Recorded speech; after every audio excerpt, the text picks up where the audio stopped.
जय भीम साथियों, हम संविधान का ज्ञान नाम से एक विचार चर्चा की श्रृंखला चला रहे हैं।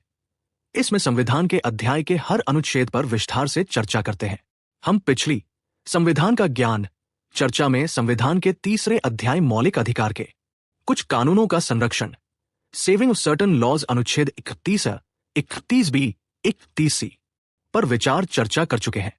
आज हम उसी अध्याय को आगे बढ़ाते हुए उसी के उपभाग जो स्वतंत्रता के मौलिक अधिकार है उसके अंतर्गत आने वाले अनुच्छेद 32, 33, 34 और 35 जो संवैधानिक उपचारों के अधिकार राइट टू कॉन्स्टिट्यूशनल रेमेडीज पर है उस पर चर्चा करने वाले हैं। जय भीम साथियों, मैं Neerja Bharti equality and justice Patiala YouTube channel पर इंजीनियर हरदीप सिंह चुंबर के साथ हाजिर हूं। जैसे कि चुंबर साहब ने बताया है कि हम संविधान का ज्ञान के आगे के अध्याय 3 मौलिक अधिकार के अनुच्छेद 32, 33, 34 और 35 जो संवैधानिक उपचारों के अधिकार राइट टू कॉन्स्टिट्यूशनल रेमेडीज पर आज विचार चर्चा साझी कर रहे हैं। यह अंश संवैधानिक उपचारों के अधिकार पर केंद्रित है जो नागरिकों को मौलिक अधिकारों के प्रवर्तन के लिए सर्वोच्च न्यायालय जाने की गारंटी देता है। इसमें न्यायालय द्वारा अधिकारों को लागू करने के लिए विभिन्न प्रकार के आदेश या रिट जारी करने की शक्ति का उल्लेख है। हालांकि यह संसद को सशस्त्र बलों और खुफिया एजेंसियों जैसे विशिष्ट समूहों के लिए इन अधिकारों को संशोधित या प्रतिबंधित करने का अधिकार भी देता है ताकि उनके कर्तव्यों का उचित निर्वहन और अनुशासन बनाए रखा जा सके। दस्तावेज यह भी बताता है कि मार्शल लॉ के दौरान संसद अधिकारों पर प्रतिबंध लगा सकती है और कुछ कार्यों को वैध कर सकती है तथा यह कानून बनाने की शक्तियों को परिभाषित करता है जो इन प्रावधानों को प्रभावी बनाने के लिए आवश्यक है। चलो आओ सुने विचार चर्चा। नमस्कार, आज हम भारतीय संविधान के एक बहुत महत्वपूर्ण हिस्से पर बात कर रहे हैं। हाँ, अनुच्छेद 32 जिसे संवैधानिक उपचारों का अधिकार कहते हैं और इसे अक्सर संविधान का दिल और आत्मा भी कहा जाता है ना।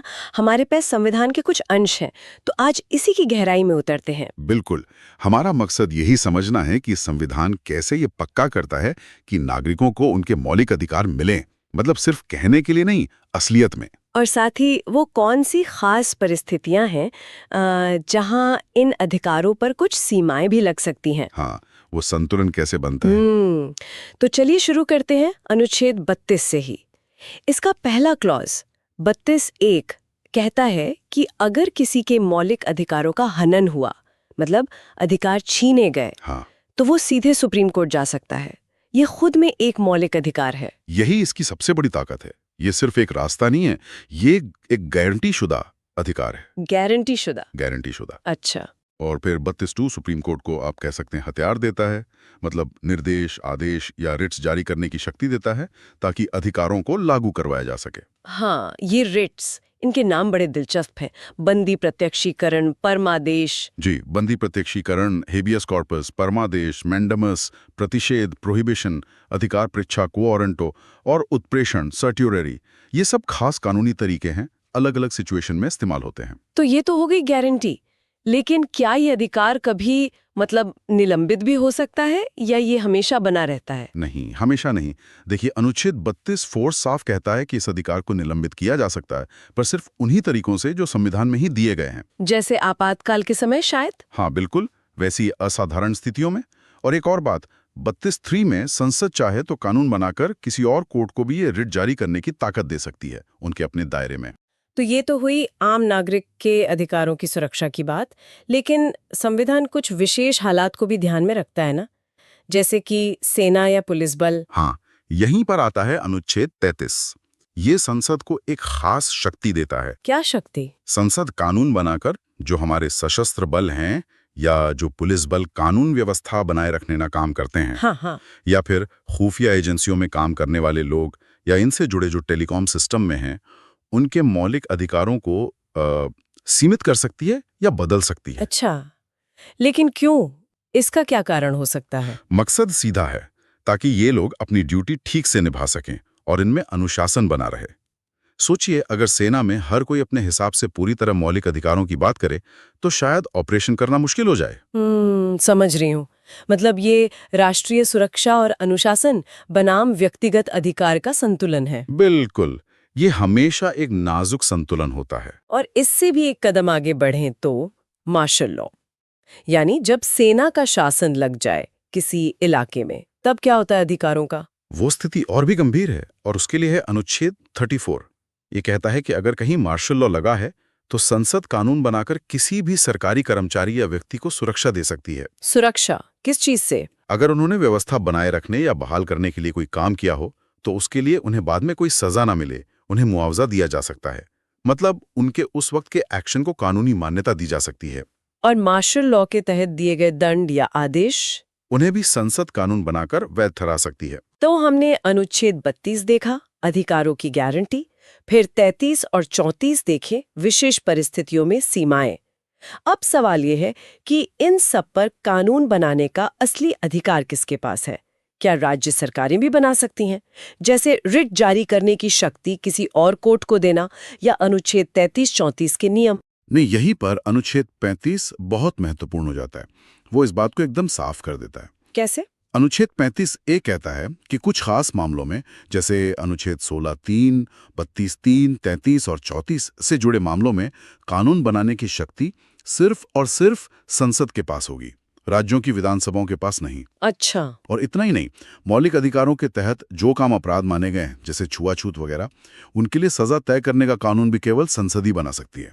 इसका मतलब पूरे देश में इन जरूरी मामलों पर एक जैसा कानून रहेगा। बिल्कुल सही, यही मकसद है, ताकि मौलिक अधिकारों से जुड़े संवेदनशील कानूनों में एक रूपता रहे, कोई कंफ्यूजन ना हो। और राष्ट्रीय एकता के लिए भी ये जरूरी है। और जो पुराने कानून थे संविधान लागू होने से पहले? हाँ, 35B कहता है कि वो कानून तब तक लागू रहेंगे जब तक संसद उन्हें बदल या खत्म न कर दे। तो अगर हम संक्षेप में देखें, अनुच्छेद 32 हमारे मौलिक अधिकारों की एक मजबूत ढाल है, एक तरह से संविधान की जान है। हाँ बिल्कुल। और अनुच्छेद 33 और 34 वो खिड़कियां हैं जो दिखाती हैं कि संविधान असल दुनिया की चुनौतियों को भी समझता है, जहां कभी-कभी देश हित या व्यवस्था के लिए अधिकारों को थोड़ा सीमित करना पड़ता है। और अनुच्छेद 35 एक तरह से इन सब पर संसद की मुहर लगाता है ताकि सब स्पष्ट रहे। जी, ये व्यक्तिगत आजादी और राज्य की जरूरत के बीच एक संतुलन बनाने की कोशिश है। यहाँ एक सवाल मन में आता है सोचने के लिए, ये जो संतुलन है अधिकारों और सीमाओं के बीच, खासकर अनुच्छेद 33 और 34 के तहत, क्या ये हमेशा एक जैसा रहता है, या वक्त और समाज के बदलने के साथ ये संतुलन भी बदलता है, या बदलना चाहिए? ये एक बड़ा सवाल है।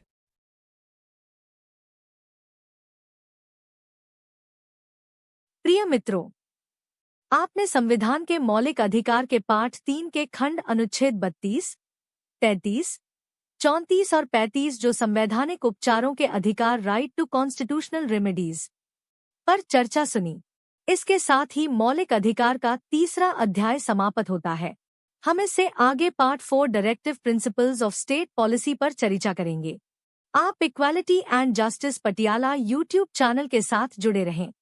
अगर आपको पसंद आए तो कृपया इसे लाइक और कमेंट करें। हम रोजाना विशेष समाचारों और भारत सरकार द्वारा प्रकाशित बाबा साहेब के भाषणों पर चर्चा करते हैं। भारत के संविधान के हर एक अध्याय में कई अनुच्छेद रहते हैं। उन सभी को समझने के लिए प्रत्येक अनुच्छेद पर चर्चा साझा करते हैं। अगर चाहते हैं कि आपके भाइयों, बहनों और मित्रों के भी संविधान का ज्ञान हो तो कृपया इस वीडियो को उनके साथ साझा जरूर करें। आपके पास वीडियो पहुंचती रहे तो आप चैनल को सब्सक्राइब करें। नीरजा भारती और चुंबर साहिब को अनुमति दें। जय भीम, जय भारत, जय संविधान।